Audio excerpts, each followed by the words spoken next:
Mahkamah Konstitusi terima 310 permohonan perselisihan hasil pemilihan umum gubernur, bupati, dan wali kota 2024.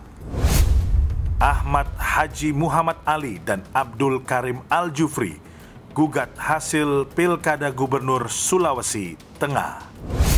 MK raih anugerah keterbukaan informasi publik tahun 2024 dengan kualifikasi informatif.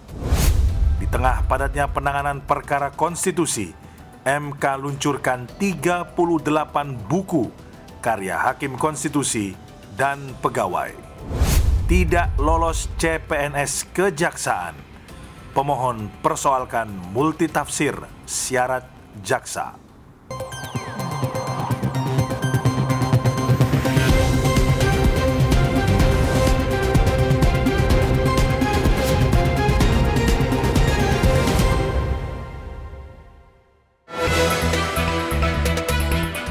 Tahapan penanganan perkara perselisihan hasil pemilihan umum kepala daerah serentak tahun 2024 telah memasuki tahapan lanjutan.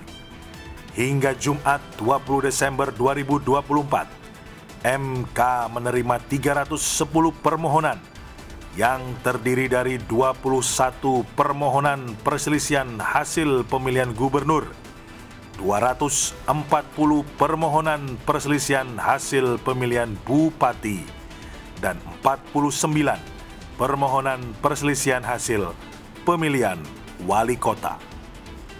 Sesuai peraturan Mahkamah Konstitusi nomor 14 tahun 2024 tentang tahapan, kegiatan, dan jadwal penanganan perkara perselisihan hasil pemilihan kepala daerah gubernur, bupati, dan wali kota, perbaikan permohonan diajukan paling lambat 3 hari kerja sejak pemohon mendaftarkan permohonan.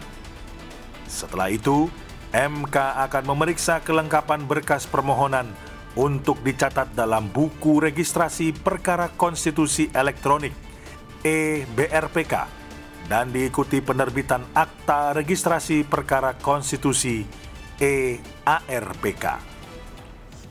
Selasa malam 17 Desember 2024, Mahkamah Konstitusi menerima permohonan perselisihan hasil pemilihan gubernur Sulawesi Tengah yang diajukan pasangan calon nomor urut 1, Ahmad Haji Muhammad Ali dan Abdul Karim Al-Jufri.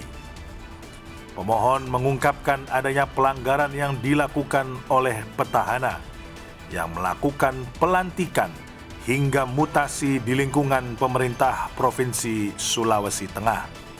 Hal tersebut disampaikan kuasa hukum pemohon Rahmat Hidayat usai mendaftarkan permohonan di gedung MK.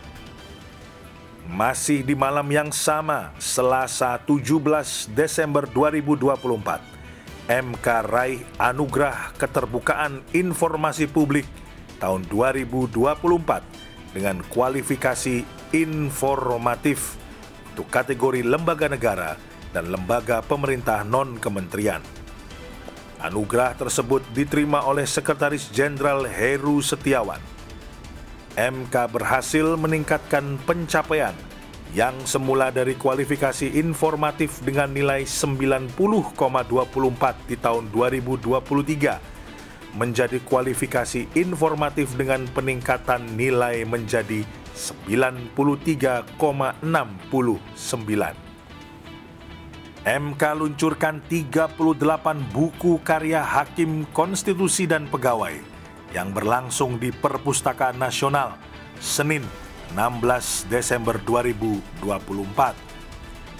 Sejak tahun 2019, MK telah berkomitmen untuk meningkatkan budaya literasi menuju masyarakat berpengetahuan dan kreatif. Kalau kita tilik sedikit ke belakang, saya membayangkan tahun ini jumlahnya tidak akan sampai 38. Kenapa? Secara faktual, tahun 2024 kami di Mahkamah Konstitusi dihadapkan kepada pekerjaan yang luar biasa berat, sejak dari Januari mempersiapkan sengketa Pilpres dan Pileg, itu baru selesainya bulan Juni, ditambah lagi ada yang diselesaikan, yang disuruh lakukan ulang, praktisnya baru selesai pada bulan Agustus. Pemberitaan dari ruang sidang MK. 2 sarjana hukum lulusan program studi hukum tata negara Universitas Islam Negeri Syarif Hidayatullah, Jakarta, ajukan permohonan pengujian Undang-Undang Kejaksaan Republik Indonesia yang mengatur syarat jaksa harus sarjana hukum. Pemohon mendalilkan adanya perbedaan tafsir terhadap ketentuan itu, sehingga pemohon yang merupakan lulusan jurusan hukum tata negara, Fakultas Syariah dan Hukum Universitas Islam Negeri, gagal dinyatakan lolos sebagai CPNS Kejaksaan. Pemohon meminta kepada MK agar frasa sarjana hukum tidak ditafsirkan sempit sebagai sarjana hukum pidana. Kembali ke persiapan persidangan perselisihan hasil pemilihan umum kepala daerah. Mahkamah Konstitusi menggelar apel persiapan bersama pihak kepolisian daerah dan Panglima Daerah Militer pada Jumat 20 Desember 2024 di halaman Gedung 2 Mahkamah Konstitusi. Dari hasil koordinasi, MK akan mendapat dukungan personel perbantuan dari Polda Metro Jaya dan Polda dari masing-masing daerah yang bersengketa di MK. Tim MK TV News melaporkan.